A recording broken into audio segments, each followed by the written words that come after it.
They tell you manipulation is easy to spot. They tell you you'd feel it if someone was controlling you.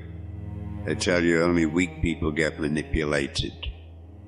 But science tells a completely different story.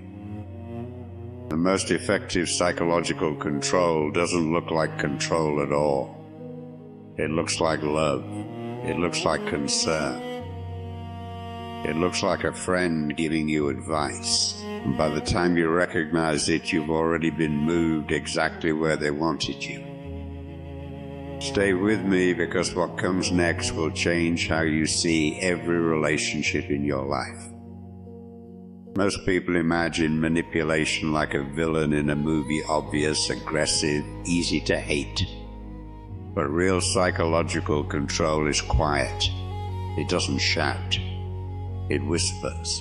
It doesn't force you, it makes you want to move. Psychologists call this covert manipulation. And here's what the research shows.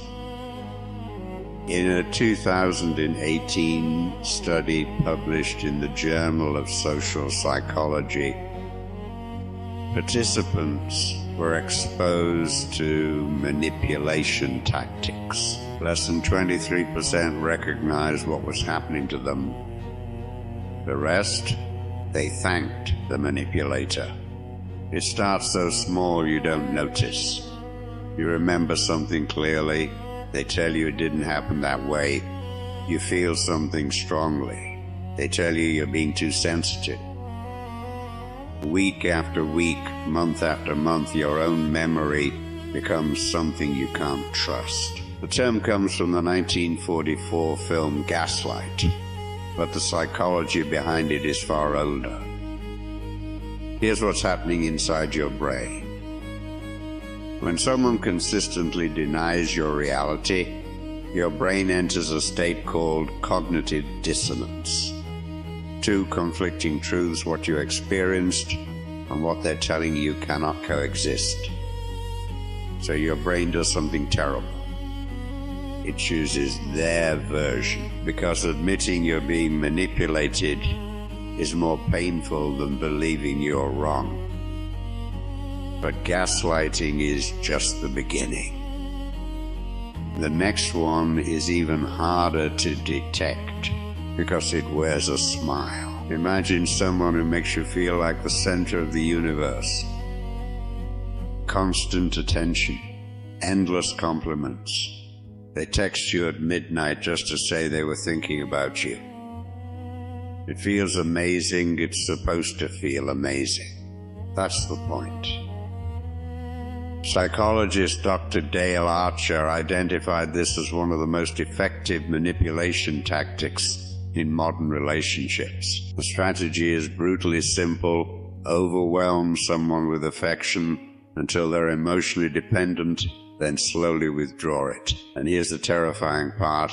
Your brain on love bombing looks almost identical to your brain on addiction. Same dopamine pathways. Same withdrawal symptoms. Same desperate need for the next hit of affection. They don't control you with fear.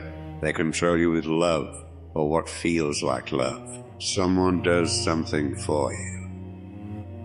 A favor, a gift. Don't worry about it, they say. But weeks later, when they need something from you, something you don't want to give that favor comes back. Not as a request, as a debt. This is called reciprocity manipulation. Social psychologist Dr. Robert Cialdini documented this in his research on influence. Humans are wired to return favors. It's one of the oldest social contracts we have. Manipulators know this and they exploit it. They give you things you never asked for, then collect the interest on your guilt. The question isn't what do they want from me? The question is, did I ever agree to this debt? It doesn't start with stop talking to your friends. That would be too obvious. It starts with quiet judgments. I don't think she's good for you. Your family doesn't really understand you like I do. Why do you need them when you have me?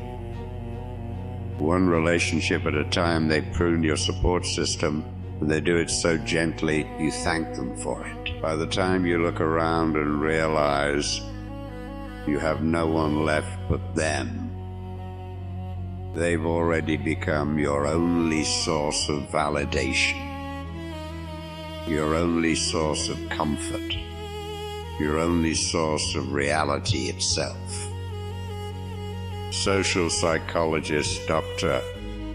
Kipling Williams calls this social ostracism by proxy. They don't isolate you directly. They make you isolate yourself. But there is one manipulation tactic so subtle that even psychologists struggle to detect it in real time. Every time you try to address a problem, they become the victim. You express hurt, suddenly they're the one crying. You bring up something they did, and within 30 seconds you're apologizing for making them feel bad. This is called DARVO. Deny, attack, reverse victim, and offender.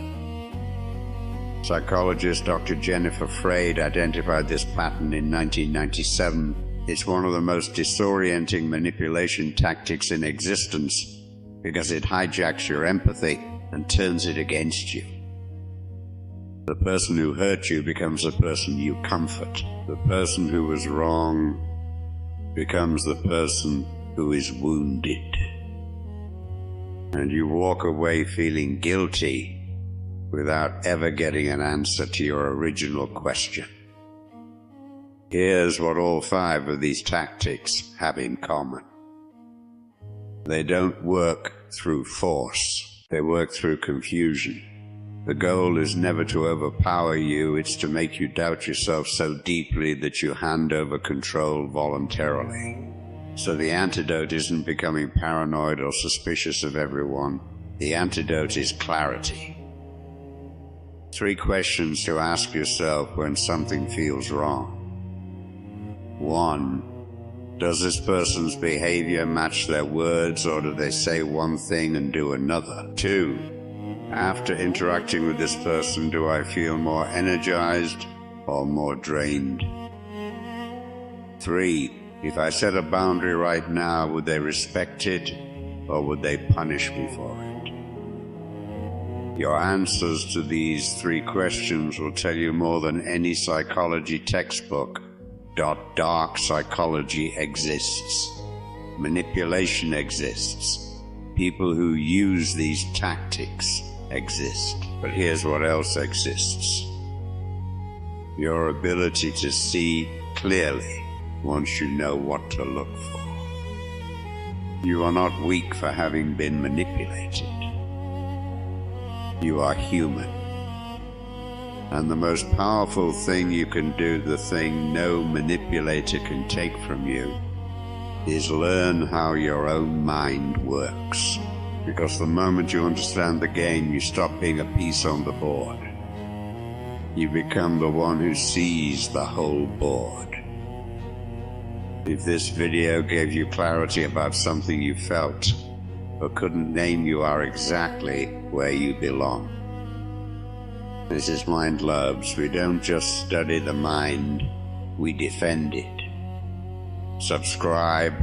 We'll go even deeper next time.